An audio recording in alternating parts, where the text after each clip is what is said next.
Je suis convaincu que les histoires d'amour finissent mal en général, comme chantait Rita Mitsuko. Pour comprendre cette vérité, je propose de rester avec moi pour apprendre à terminer nos histoires d'amour avec succès. Je vais adapter les concepts de temps et de fin à la deuxième source de problème des humains, l'amour. L'amour humain est la première source d'inspiration pour l'art, mais aussi la source de nombreux problèmes. L'histoire d'amour comporte le mot « histoire », qui peut signifier tout et n'importe quoi, positif comme négatif. Le mot « histoire » ne peut pas exister sans sa fin. C'est pourquoi je crois qu'il est important de terminer ce que l'on entreprend et d'écrire soi-même la fin de notre propre histoire d'amour pour être en harmonie avec notre condition humaine.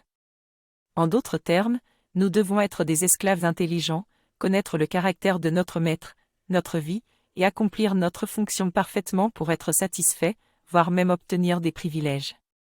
Dans notre dimension, chaque fin marque le début d'une nouvelle histoire. La nature interdit le vide, et l'univers reste mystérieux pour préserver notre santé mentale. Pour comprendre intellectuellement l'infini, il est préférable de ne pas s'en occuper comme la plupart des enfants. On peut le ressentir par la méditation, mais ce n'est pas obligatoire.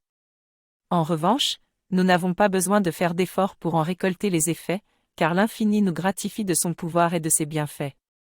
Il est inutile de chercher à comprendre ou à forcer l'infini, car cela ne ferait que nous torturer les méninges. La meilleure façon de raccrocher aux histoires d'amour est de dire clairement et nettement adieu à l'ancienne histoire, exactement comme si elle était morte. Pour y parvenir, la technique du deuil est souvent utilisée par les psys. Il est important de dire adieu à l'autre, même si c'est pénible, pour passer à une nouvelle histoire d'amour toute neuve qui correspond à notre nouvelle personnalité.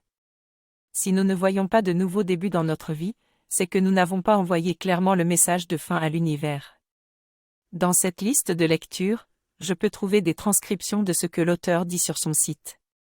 Pour résoudre les émotions liées à une histoire d'amour passée, il recommande la méthode du Ho'oponopono, qui consiste à demander à une force supérieure de nettoyer les liens et vibrations entre soi et son ex-partenaire. Si nécessaire, je peux prendre rendez-vous avec l'auteur pour une séance par Skype afin d'améliorer ma pratique et dissoudre les liens karmiques. Le plus important est de me concentrer sur la façon de clôturer définitivement cette ancienne histoire pour ouvrir la voie à un nouveau départ avec la personne parfaite pour moi.